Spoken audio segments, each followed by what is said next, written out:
What is going on, guys? Shipmaster22 here, and welcome back to the Grid Watchers podcast, episode number 2. And today we're going to talk about the Australian Grand Prix that is coming up this weekend, some news and gossip, and of course we're going to give our own predictions for this race and of course for the season. And I'm joined by the lovely Corsair LFC, Rickson, and December. So lads, are you excited for the Grand Prix this weekend? Yes, thanks for that, Cheek. I am, actually. I think every single fan is looking forward to the first race of the season. I mean, the only thing for me that I'm a bit sketchy on is waking up at about 4:30. Oh, yeah, we're all going to have that issue, aren't we? Having to slug myself out of bed after being on the piss the night before. Having to drag my tired body to the sofa. Maybe have a coffee with me and just slog out the first boring hour where Brundle's walking down the grid trying to talk to some random people that I've no clue who they are. That's how the first race usually goes for me. Don't know about you boys, but yeah. I am also with you on the 5 a.m. start, to be honest. Whether I can actually get out of bed or whether watching a highlights video might be the best thing for my mental state. I don't know, it's slightly easier for you, isn't it, December? You've got slightly more of a line. Yes, it's 6 a.m. instead of 5 a.m. There you go. Yeah. Makes all the difference. Makes all the difference. No, I actually do wake up for every Grand Prix. I mean, most of them are 2 in the afternoon, like here in the Netherlands. But like, I woke up for Japan, Australia, America. I mean, you can go. Yeah, I do try and watch them. You can go back to bed afterwards. This is a good point. Just thinking about sort of the Grand Prix itself. Of course, it's street circuit. Well, part street circuit, isn't it? I'm just thinking about the actual racing wise. The cars are a lot bigger this year. Around a street circuit, is it going to make it really boring? Because if you think about it, it's going to make it, Monaco and Singapore is going to be bad, but opening race of the season, you want it exciting, don't you? And is it going to sort of ruin I think sort of the magic of first race? I think Australia, turn 1, there's going to be hardly any overtaking.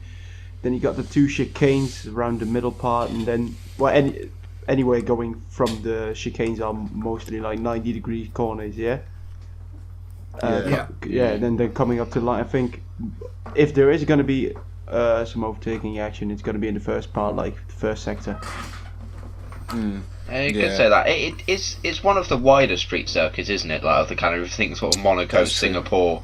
Like, you wouldn't exactly say Australia is a tight circuit in comparison to like other circuits. So I think it's sort of like a good median to sort of see how the racing goes with the aerodynamic drag, the sort of dirt from the back of cars and things like that, to see how bad it actually is. Because that'd be quite interesting actually to see if that's good, bad, whatever. I see at least one person taking the 1 or the 2 chicanes on the inside of the bollard instead of on the track. Oh yeah, definitely. Yeah, that definitely will happen. Just turning in and then going, you what? Yeah. just turning and it's like, oh. I don't know. I mean, pre-season testing, fair enough, but they haven't really had a lot of time to practice on track with 19 other drivers. So it might be absolute carnage, and that's something worth waking up at 5 a.m. for. Well, it's why people watch the Noob Journey, so I guess, it's a similar effect, isn't it? So, cheeky little plug there. Cheeky plug. I mean, there's hardly any difference between, let's say, Corsa or Esteban Ocon, is there? I just end up in unfortunate situations. Both slow and always backwards. There you go. I love it. So let's do some predictions. So I'm going to throw it. Go on, Alex, you go first. Top 3 and pole. Pole. I want to say Valtteri Bottas. Bottas. Interesting. I know. I think he'll just absolutely nail a lap because he's got the car behind him. And then top 3, I'm going Hamilton, Vettel, Raikkonen. Oh dear. Interesting. I'm going for that. Okay, December. Paul is going to be Hamilton. Okay. And then in third, third's going to be Verstappen.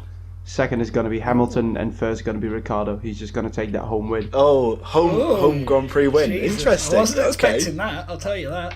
Jeez. And Rickson? Okay, well, I think it's pretty obvious. I think it's going to be Hamilton on pole, and then the two Mercs, 1-2, with Hamilton winning. Probably followed in third by Seb, maybe.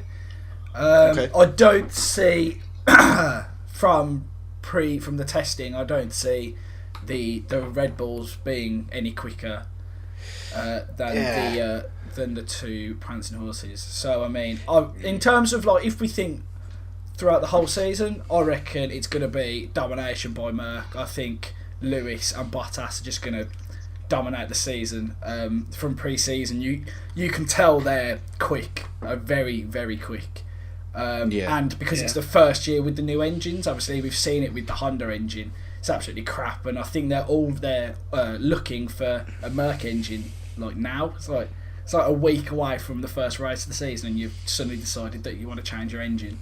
So that just proves how fast that Merc engine is. I mean, I know this is coming from like the biggest Merc fanboy ever, but I mean they're gonna win and they're gonna dominate. And like I said, it's gonna be until kind of the upgrades come for teams like Williams and stuff like that. I think Merc are just gonna fly and absolutely. Yeah, but how reliable will their engine be? Well, you could say the same to every other team. Because they're new engines, you know, you can't say that the Merc's engine is most likely going to fail when it's a new engine. Same with every other engine that's in every other car. Yeah, that's true.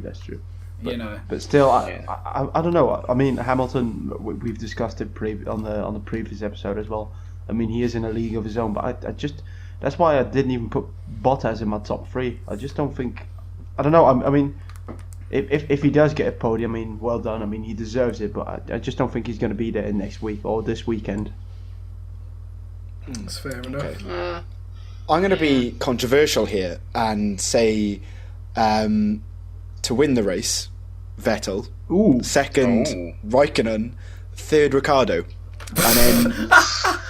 Goodbye. And then... I don't think you're being controversial. I think... You're being stupid. I think you're being a bit thick, yeah. Stupid? No, come on. No, all right, lads, come on now. Think about it. Testing, Ferrari were the fastest car, weren't they? Well, it's a come mix, on, no. Arguably, yes. Time they sheets, were the fastest car, yes. right? Time sheets, yeah. They were the fastest. I don't think... Well, and they do have two very good drivers. Admittedly, Kimi's gone off a little bit. A bit? With the right car... I don't know. With the right car, Kimi can produce a good result. Yeah. But I think Vettel will get it, and then I can't. Yeah. Did I say pole? I think Hamilton on pole. I don't see Vettel going P1 because he'll get lost around the track because he doesn't have blue flags to follow. Whoa! Bants. No, I really I don't know why. I mean, Raikkonen, fair enough, but Vettel, nah. No. Okay. All right. Fair enough. And next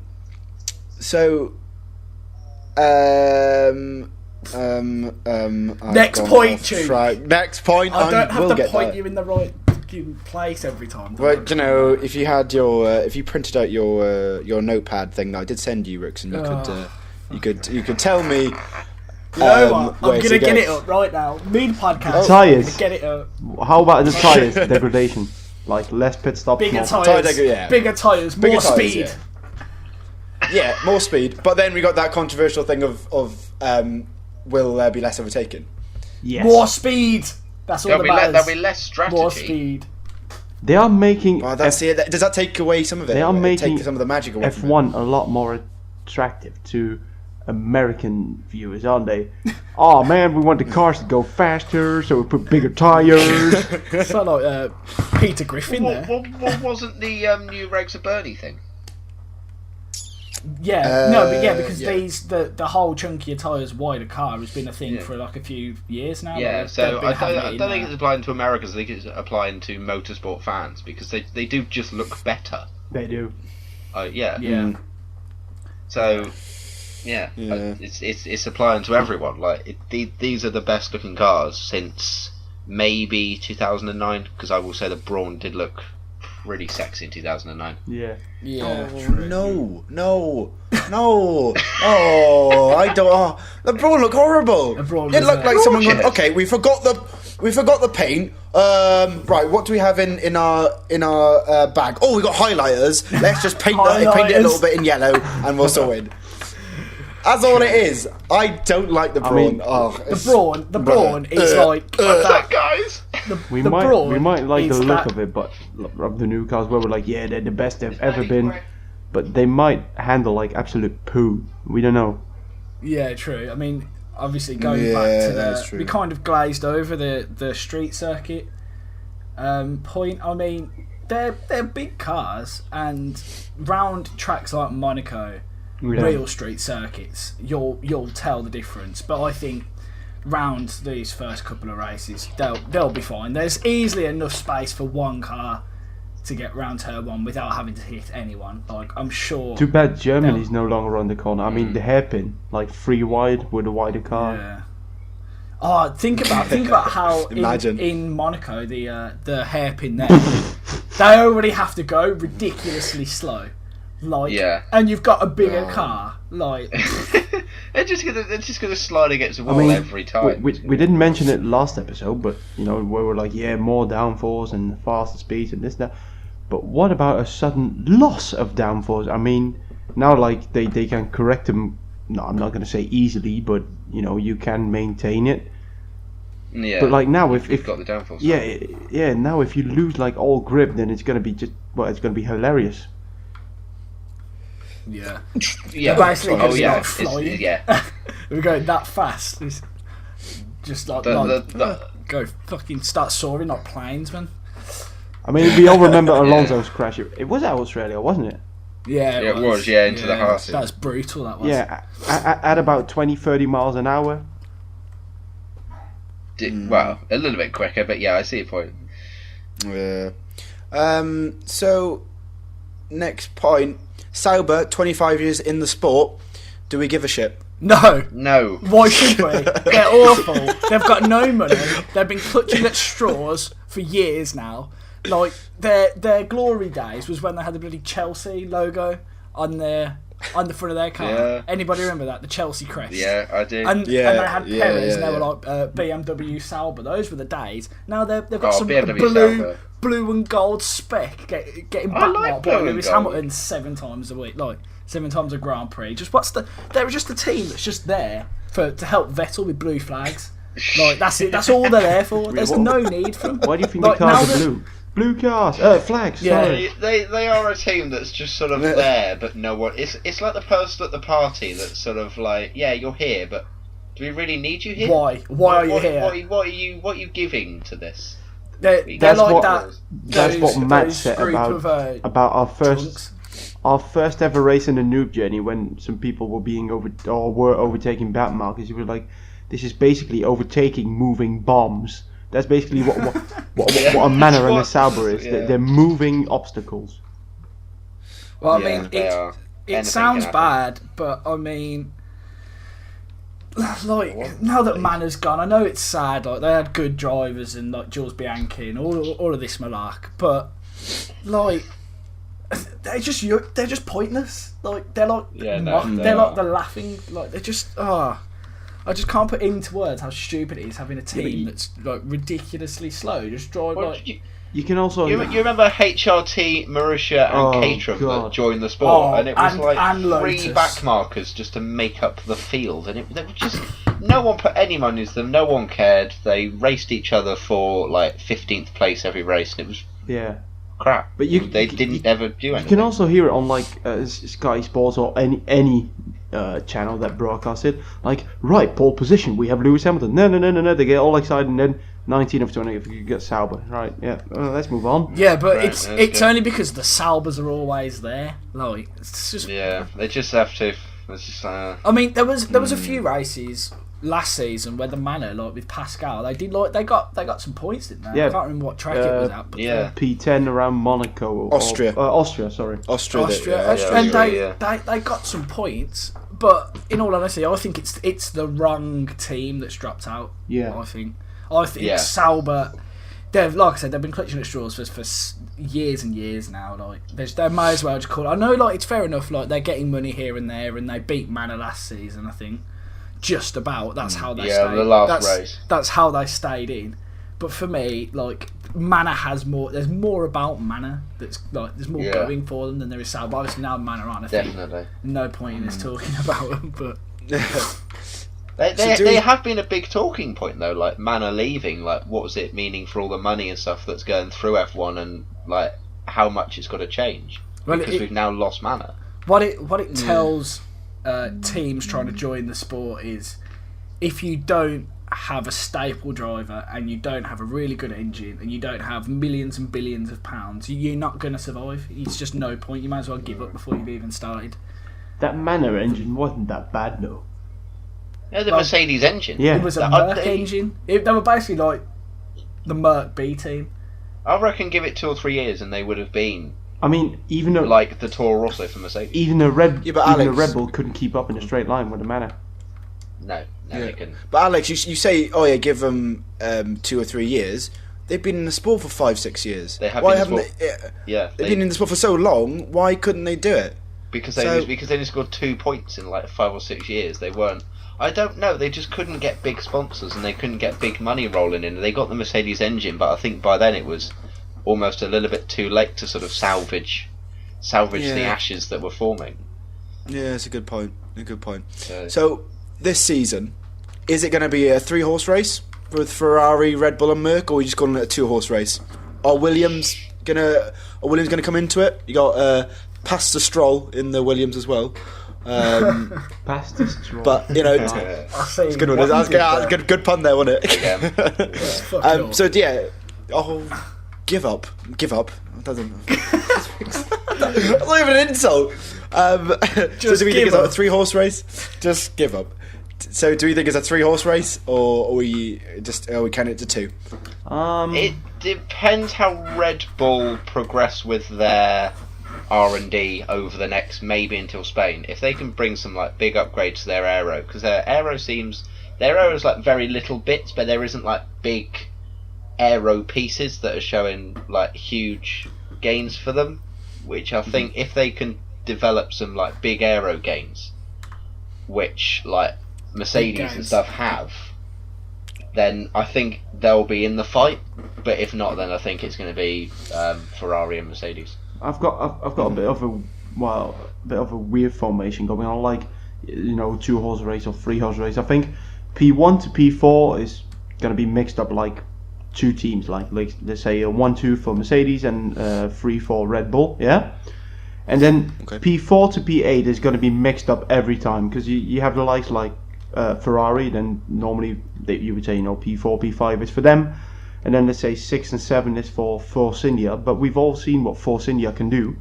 Or this year, definitely. Say for example Renault, they've got Hulkenberg. I think they might snoop away some points like a P5 or a P6 from a team that would normally get it. So I think teams like, I don't think anyone's safe this season. I mean, all it has to be like Rickson said, that Mercedes just storms off and that's it then. But I think if a Red Bull starts battling away with a Force India, I think it might be interesting. Like Red Bull could lose points potentially to Force India. That's how I see it going. That's why I can't say a 3-horse race, because I think for the first year I really think it's anybody's game. Well, not for the constructors obviously, but just for points. Yeah. I think with testing there are some people that have shown all their pace, and there are people that haven't shown their pace. I think Renault haven't shown all their pace. I think Force India haven't shown all their pace, and I reckon Red Bull haven't shown all their pace. Yeah, I was going to say Red Bull. I think haven't run the full setup. Yeah, get full potential. I think they've got something undercover, and it's going to come out.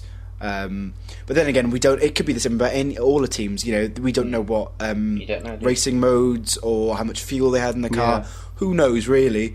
But it's going to be it's going to be an interesting one. It'd be good to have not the Mercs winning the whole time. It'd be nice to have proper racing. I mean, if testing has I mean, if we've learned anything from testing, is that Stroll should be a rally driver instead of a Formula One driver.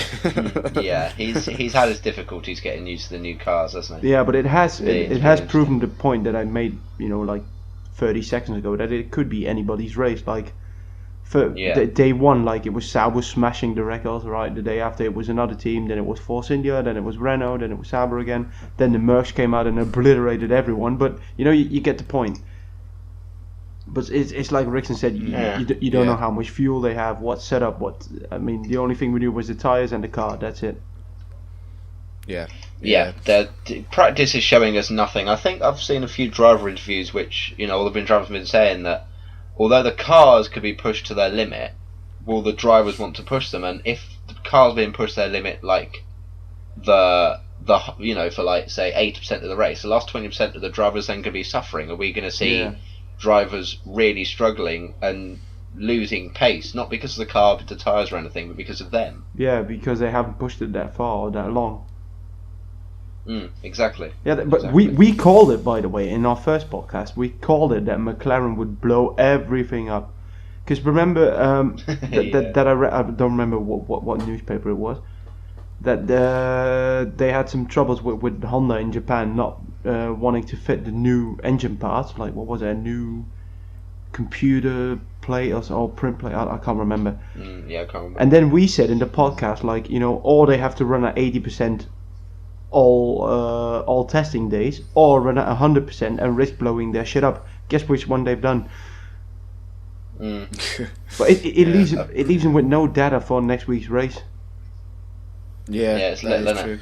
I mean, I definitely think both of the Hondas will blow up for at least the first couple of races. Yeah. I mean, think about what happened last year. They're having more issues this year than they had last year. Let's just put it that way. Almost, yeah. It's just stupid. Like, they've got a massive fan base and they're just constantly letting them down. Yeah. Yeah. On the topic of McLaren, sorry, Cole, I was just going to jump in with, they've been rumoured to talk to Mercedes about getting some engines and ditching the partnership with Honda. Being a McLaren fan yourself, what do you think? Is it good, bad? Is it, are they disrespecting the actual partnership they had and they used to have it years when Senna and Prost were around? What do you think? Well, let's be honest, Formula One is probably one of the hardest businesses to stay in. To be competitive is difficult. So if you've got one engine partner that you're with currently that is just screwing you year after year because they are just not producing anything close to what Ferrari, Mercedes are producing, and then you've already been with Mercedes before and you can go, please, we'll pay you, the earthen back to have your engines, then you wouldn't blame them for going, go away Honda, we've got a partnership with Mercedes that are going to give us reliable fast engines, so why would we want you? You've got to be harsh to be quick, and I think that's where McLaren, I think, have vaguely let themselves down by being a bit too nice, by being a bit too, don't worry, it'll be okay, just keep working, you'll be fine, keep working. And I think that because we keep talking about McLaren Honda, but we keep talking about the Honda part of it. The McLaren part is fine. It's the Honda part that's letting it down. Yeah, true. Which you don't hear about in any other team, do you? But they come as a package. Yeah. This is true. It's a Merc car and a Merc engine. You know what I mean? It should be a Honda car with a Honda engine, for example. And it's not. So that means they come as a package, just like everything else does. Like you don't say there's a Merc on pole and it's got a Merc engine. You just don't. You don't say that. So I think because it was a bold move because they were doing really well when they had Lewis and Jensen, and then they decided to take a risk. It hasn't worked and they haven't fixed it, and they want to fix it now, a week before the race. Like we're doing this on a Sunday night. It's a week. It's under a week now until the race. Yeah. And they're still dwelling over changing an end. Like, it's just stupid. Like, just knuckle down, and fucking choose something like, are you going to stay with them? If you are, fine, but you're going to be crap, and your drivers aren't going to be happy. I mean, Stoffel's coming in, and he's full of, whatever. He's ready to race. He gets in the car first race and realises that a Sauber's going past him. He's just going to be like, well, Sauber's flying past him on the straight. Cheers, but yeah, can I go and drive like the Merc, because the Merc are doing well and they've got sick engines. And I'm sat here being lapped by a Sauber on lap 3 because my car's broken down on turn 1. Yeah, I think they weren't with Mercedes because I think from what I remember they left their contract too long to renew their engine, and then sort of played it like, oh yeah, we wanted Honda anyway, that's why we didn't sign it. But I think that Honda was sort of interested, but they just left it too long to sign their contract. And then Mercedes were like, well, we've got a team in here already. Why would we give you an engine when you're then going to be a competitor to us? That's sort of almost gifting you a championship. Yeah, it's interesting, really. On the topic Mercedes again, it's quite more of a sad subject, really. Michael Schumacher, Mercedes from 2013 till 2016, they had hashtag Keep Fighting Michael on the car, and now controversially they've taken it off.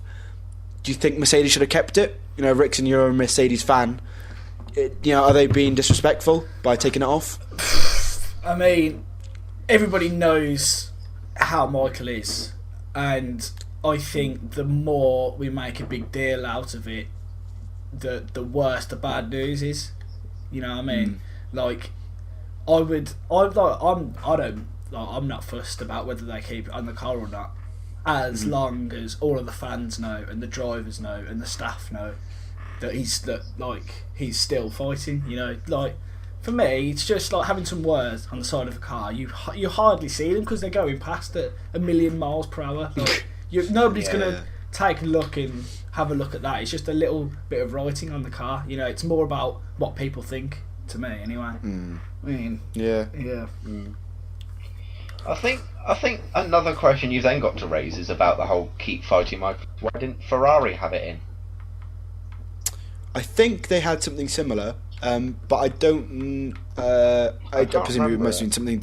They must have had. I don't think Ferrari could not have had. They must have had something. Because but I don't think they've got anything on the car anymore. Or at least there hasn't been as big a sort of thing as Mercedes having it, because Mercedes had it for 3 years, obviously since his crash, but it will always be related to Ferrari. So whether Mercedes have gone, well, we've done our part. We keep sort of not giving to the cause, but like sort of trying to push him on almost. But he was only with it for 2 seasons. Is it not? A bit insignificant for us. Yeah, it wasn't even that good, was it? Well, the car wasn't great, to be fair, but car wasn't great, admittedly. He had one pole in Monaco. Do you remember that? I remember. But he got a 5-place grid penalty. It was mental. It was literally like a little grain of his tyre across the line. It was just like that bit quicker. There was nothing in it. That was brilliant. Yeah, it was so good. I do remember that. On a more positive note, damn, the Force India looks good, doesn't it? I like the Force India. I do like it. It's really nice. It's really tasty. Those pink helmets just do something to me. I haven't seen the helmets, I will say. I will leave you with that one. You can just mull that one over and then have a chuckle. You can have a chuckle later on. It's alright, boys. You don't have to laugh now. It's fine. Well, it's like a metallic pink, isn't it? It's going to be matte. I think it's going to be matte pink. Is it matte? Is it? Oh, right. Pink, yeah. I think it would have been better to be like a darker pink. We're now discussing the shades of pink they should have chosen. We are. There's how much detail we go into in the Grid Watchers podcast. I think that we should give them enormous credit for doing something different, because on the grid you've obviously got the Ferrari red. You've got some quite dull colours like silver and blue, and then you've got the bright yellow. We like the bright yellow banana of Renault because it's something different to the norm of having something a bit dull, a bit basic, and then you've got this bright yellow banana. And I think that Force India should be sort of, alright, it's pink, but it is something completely different. It's something you'll notice. It's something that gives them more of an identity rather than just silver. Yeah, I agree with you there. Well, it feels like there should be sort of like a green car on the grid, though. I don't know why. Because Force India took I the green. can't remember the last green car. Was that? Oh no, it was Caterham, wasn't it? I was thinking Jaguar, but no, Caterham. The Caterham was not a good-looking car, though. I wouldn't say. Oh that's very true. Yeah. I guess the final point of the news and gossip is Chase Carey. Quite funny. He literally went up to said about Baku, "Your Grand Prix is shit. You didn't contribute anything to the sport," and I think we all totally agree with him. Basically, he went and he admitted that it wasn't a very good Grand Prix, and then Baku, the organisers kicked off about it, saying it did make it was a good Grand Prix, and I'm thinking, mate, what are you on about? No one turned up. All the drivers hated it, and all the fans that watch it on TV hated it. I'm sure we're all in agreement that it was a shit Grand Prix. It wasn't entertaining. The European Grand Prix in Baku is the only one. Well, normally I would say I'm ashamed of, but not when it's Baku. But I actually fell asleep. It was because McLaren spent their entire time just sort of being overtaken on the straights. Actually, everyone spent most of their time being overtaken on the straights because it was so long. Like you were in the slipstream for about 30 seconds. It's the most long time. Ridiculous finish ever. Say Mexico. If you got a 0.9 second lead on the car ahead of you, he's not gonna catch you anymore. If you've got 0.9 second lead in Baku, you've fucked your P2. It's over. You're screwed. Yeah, you can't do anything about it, and it's quite a dull track, especially the first and sort of half of the middle sector before it gets to sort of Castle and stuff. It's straight 90 degrees straight, 90 degrees straight. It's come on. I just really dislike the track, and even if you do finish P1, you might get a 10-second penalty and finish P2. Oh, fuck off. Hey, that's it's fine because no one saw that because it never got released. So you can fuck off right now. Actually, about the castle section, are the cars going to fit through it? Because they barely fit through. This actually a good point. It just gets stuck. Because no one really crashed in the race in that section, but if someone does, no one's getting through there. The first one who would like to see that happen. First driver who overtakes, right before or in or right after the castle section with the 2017 cars, I'll fly out to him and thank him personally. No one is overtaking in Castle. Not even on motorbikes are they overtaking in Castle. You just physically can't. I said in or before or just after, because you got that lovely right-left combination just after Castle. You do. You do. It's basically single file, but if you dare to break the slipstream and I think I'm gonna. Nope, you're gonna have a bad day. You're going to end up in a nice big wall and get an early bar. I mean, I just don't get it. Why keep Baku and then get rid of Germany? I still can't get it. Germany's a money issue, isn't it? I think. Yeah. Well, I think the only reason, basically, I think the way Bernie Ecclestone looked at it went, they're going to offer me billions and billions and billions of money for a 3-year contract. Why not? I run the sport. I can do what I want, and that's the way he ran it as a dictatorship. Pretty much. He controls everything, and he's gone now, and hopefully once the contract with Baku goes, Chase Carey goes, no, you're a shit Grand Prix, get out, fuck off, we don't want you. Pretty much. You just mentioned there that Bernie's gone. He's not gone. People say he's not a part of the sport anymore. I think that's what they mean by gone. Bernie isn't gone. By all means, he's still a part of the sport, because there's no way that, even though he's done some stupid shit, Bernie, he's done so much for the sport. Oh yeah. That I can't get my head around the fact that people say he's gone, because the amount of stuff he done and the amount of I know I'm partly on the drivers as well, but he's kind of made the sport go from something that's quite a niche to actually people that just like sports watch it now. Some of my mates who aren't as into it as us four are, for example, they will turn. Like if it's like a midday, 12, half 12 race, they'll watch it. You know, they might not watch it all, but they'll watch it, and that's different from, let's say, 10 years ago, where even I didn't watch it 10 years ago. I mean, 10 years ago, you didn't have signs in, let's say, Mallorca or Ibiza. Watch F1 here. You didn't have those signs. No one was asked. They were on holiday, and they were like... Magaluf. When you have Magaluf, go and watch some Grand Prix. Nice. Yeah, but now you can get pissed and watch Stroll go into the gravel trap. I mean, it's an amazing holiday, isn't it? It's great, isn't it?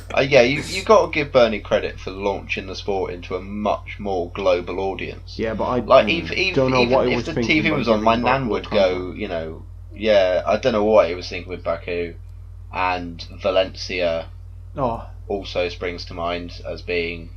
Wasn't that a track that had no overtaking? There wasn't a single... Oh no, that was no retirements, wasn't it? That no one retired from the race. Yeah. Which gave Carter Kane the lowest F1 finishing position in history. Right, one more thing. While they're doing changes, this season's pretty much, all... it's all been decided. But for next season, get rid of Baku, get Germany back if possible. If not, the French Grand Prix might be nice. But also, switch around Abu Dhabi and Brazil. Let the Brazilian Grand Prix be the finale. Please, Brazil's just such a more open race, and it's a race that everyone just loves more because of the heritage and stuff. Yeah, I think that track's crowned more world champions than any other track. Or put sprinklers at Abu Dhabi. Oh yeah, that's something. Oh, and it's raining in Abu Dhabi. There's no one's bought any wet tyres at all. Imagine. F1 cars on ice. I like the Yas Marina circuit, but it's more the looks of it than the actual layout, because you've got. It's a nice track. It is a nice track. Have you seen pictures from like 10, 15 years ago? It's just like there's nothing there. I don't think even Lewis would go there. No Snapchat filter could make it look nice. It was really a rundown place, but now it just looks beautiful. But the racing itself isn't always that. I don't know. Great. Yeah. This year's move by Rosberg on Verstappen. I think some poo came out. Yeah, that was. I think of any other moves round that track. I can't. Yeah. Nah. I can't think of any, and yet Brazil, even though it was wet, to be honest, that was mostly Max Verstappen, but there was still quite a lot of overtaking. It was a really good race. Yeah. Yeah. So, remember us saying last episode dark horse teams or we said teams, not drivers. You know who's being really quiet and on the down low, and I know it suits his character as a racer and everything, but Sainz is being really quiet. I haven't heard anything from him. I haven't heard anything from Red Bull, from Toro Rosso. Because Toro Rosso car is shit. So that I'll say anything. This is true.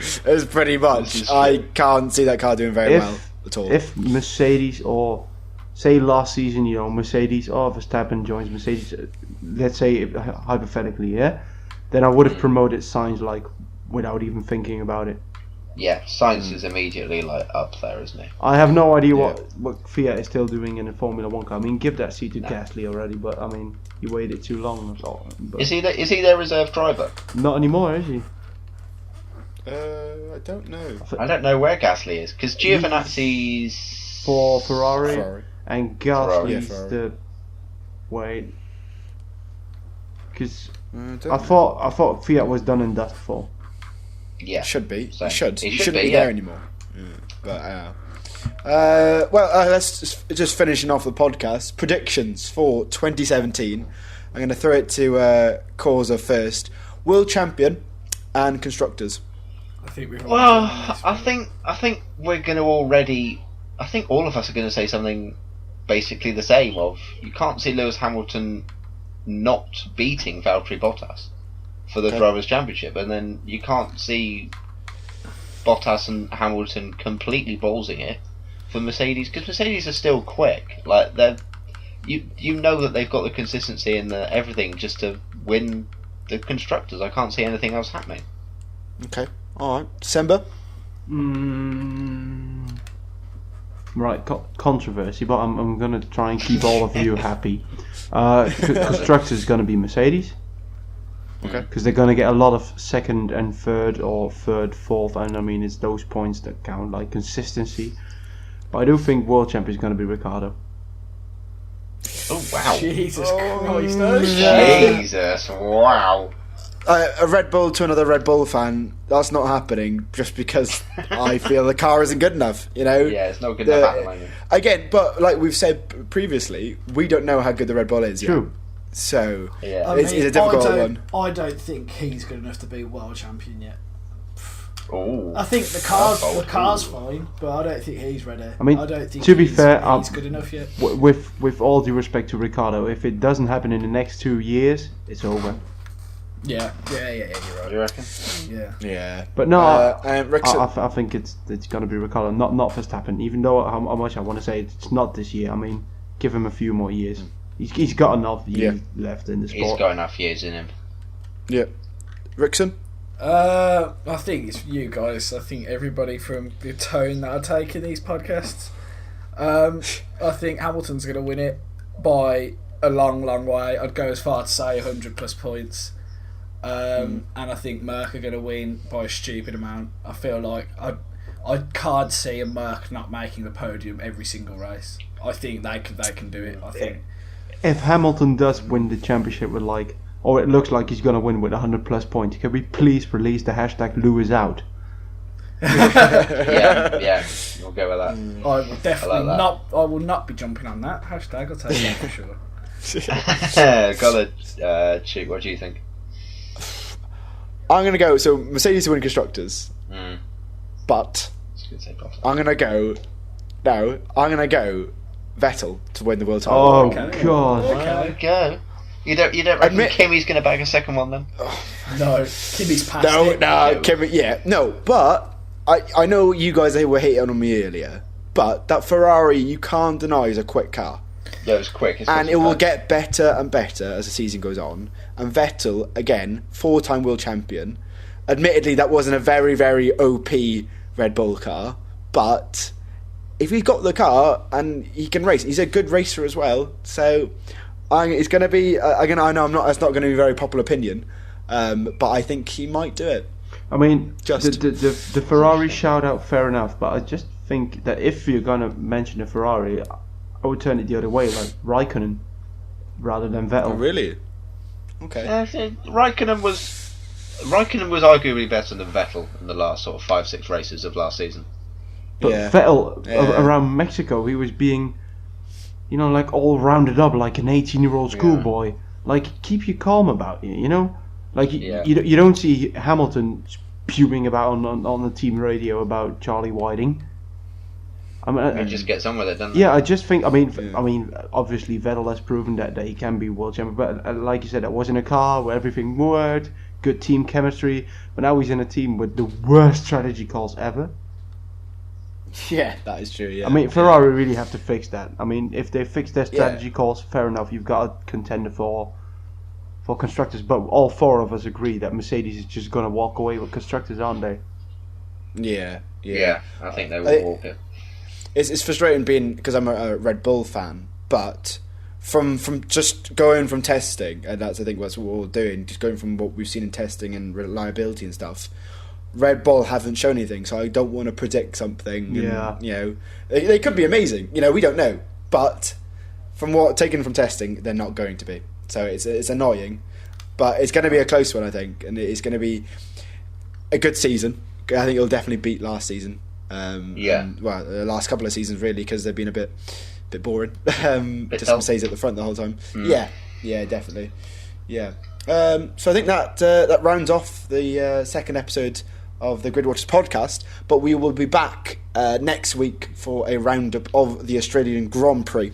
So guys, if you enjoy the video, don't forget to smash the like button and also subscribe to all of us. The links will be in the description. Also, don't forget to check out our brand new series, The Noob Journey Season 2. Cheeky little plug, because that's a great little series we started. But go check that out as well. And we'll see you next week. Good night.